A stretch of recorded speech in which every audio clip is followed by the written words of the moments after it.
Oui, voilà, c'est ça. Le principe de cocon sémantique, c'est d'essayer de rendre étanches plusieurs ensembles sémantiques qui, eux, sont cohérents en interne. Par exemple, si j'ai un ensemble sémantique donc sur la conversion, parce que par exemple, moi, imaginons que là, je suis une agence de digital marketing, on va dire, je vais avoir effectivement des clients qui vont s'interroger sur leur taux de conversion et qui vont me contacter. Donc je dis, bah voilà, je vais créer un cocon sémantique qui a pour but de capter tous les gens qui se posent des questions sur leur taux de conversion.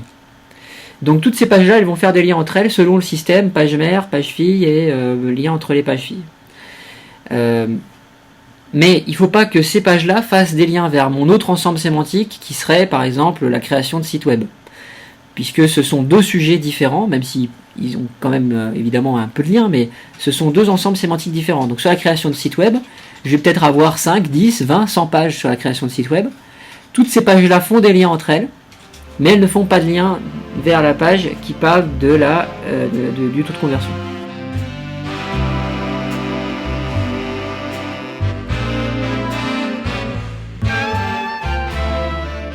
La vision la plus importante avant le référencement, c'est l'ergonomie. Donc je vais quand même avoir un menu, et dans mon menu je vais quand même parler d'un peu de tout. Donc c'est pas grave si dans mon menu je vais avoir des liens qui pointent vers des ensembles sémantiques différents. L'idéal c'est d'avoir un menu qui soit pas trop grand et que les gens en fait depuis Google tombent directement sur la page qui les intéresse, qu'ils n'aient pas besoin d'utiliser le menu. De façon générale, de toute façon, le menu, il n'y a qu'une personne qui le comprend, c'est celui qui l'a créé. Personne ne pense de la même façon, donc voilà. Donc le menu, c'est une chose. Google identifie très facilement ce qu'est un menu, c'est simple. C'est les liens qu'on retrouve exactement de la même façon sur toutes les pages. Donc, s'il s'intéresse au sens et à la distribution de ce sens, il va plutôt regarder les liens qui sont rares, c'est-à-dire qui sont situés que sur certaines pages. Ça, c'est du lien forcément fait manuellement. Donc ça veut dire qu'on n'utilise pas les plugins qui disent par exemple à chaque fois qu'il y a le mot-clé taux de conversion, je vais mettre un lien vers telle page, parce que là du coup on perd complètement ce côté sens. Donc on a d'une part notre menu qu'on pense pas pour le référencement, qu'on pense pas pour le cocon sémantique, uniquement pour l'ergonomie et la facilité de navigation, et d'autre part on a les liens qu'on va mettre à l'intérieur des pages, soigneusement, à la main, en réfléchissant, en ayant un plan dans sa tête, ou d'ailleurs plutôt un plan sur le papier ou sur un mind map, ce qui est quand même plus simple. Et on s'embête pas à chercher à faire en sorte que le menu fasse pas de lien vers telle ou telle page parce qu'elle n'est pas dans le bon ensemble sémantique. En tout cas, ça c'est ma préconisation. Après, il y a peut-être d'autres visions.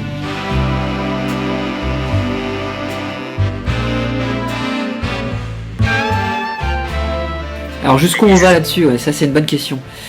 On a des clients pour qui on est allé jusqu'à 500 pages. Je pense qu'on peut aller encore plus loin. L'idée c'est que on fait un plan sur 2 ans en se disant voilà, dans 2 ans j'aimerais bien que mon site ressemble à ça, j'aurais fait tant de pages. Mais l'idée c'est pas forcément de se dire faut que tout soit absolument parfait tout de suite. Donc j'ai mon plan qui est fait, ça veut dire que j'ai un mind map dans lequel je vois toutes mes pages principales, celles qui sont en fait amenées à se positionner sur les mots-clés les plus concurrentiels.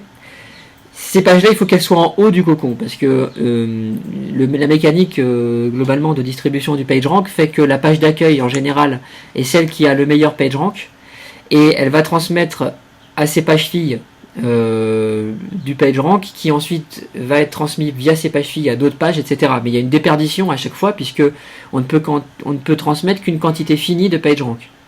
Donc si j'ai depuis une page fille de la page d'accueil, donc par exemple ça pourrait totalement être là la page améliorer son taux de conversion. Si cette page là distribue du PageRank à 5 pages, qui elle-même distribue encore à 5 pages, qui elle-même distribue à 5 pages, celle qui est tout en bas, elle a plus que 1 centième ou un 2 centièmes de ce qu'avait la première.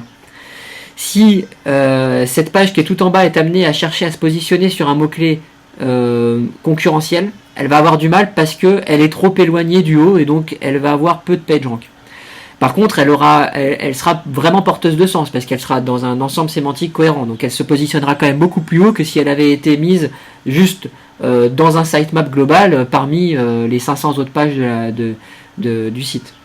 Donc là-dessus, il y a deux possibilités. Soit je fais en sorte que toutes mes pages on va dire, qui ont un mot-clé concurrentiel soit situé en haut, soit j'accepte de les mettre plus bas, mais je vais faire une petite entorse à ma vision fille, enfin mère, fille, petite fille et arrière petite fille, on va dire.